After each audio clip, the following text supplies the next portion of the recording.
Нов ден, нов протест. Македонија е на улица. Илинденска повеќе е затворена, отколку отворена за сообраќај. Не поминува недела, а некоја улица во Скопје или другите градови да не е затворена, оти граѓаните протестираат. Протестираат докторите, медицинските сестри, студентите, пензионерите, судската администрација, јавната администрација, медиумските работници, земјоделците. Се чини дека нема сфера во државата за која не е одржан некаков протест и искажување на незадоволството на граѓаните кон власта. Дека власта не се ја работи работата воопшто како што треба.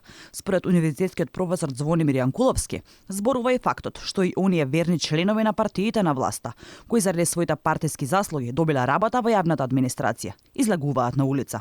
Оти, екзистенцијата е најважната работа во животот на граѓаните. Љубовта кон партијата е едно, љубовта кон идеологијата е друго, меѓутоа животот и сето она што го носи се сосема друго, она екзистенцијата што е битна за функционирање на еден нормален живот на граѓаните, тоа е доведено во прашање со руинирана економија и нефункционални институции. Животот станува се полош, економијата тоне. Тука веќе нема партиска обоеност или партиска припадност. Едноставно се работи за екзистенција. Според Јанкуловски, ваквите протести кои се случуваат најмасовно досега се знак дека македонското општество е жедно за промена. А таа промена е се поверојатно да се случи, вели Јанкуловски, бидејќи бројките зборуваат дека власта е во заминување.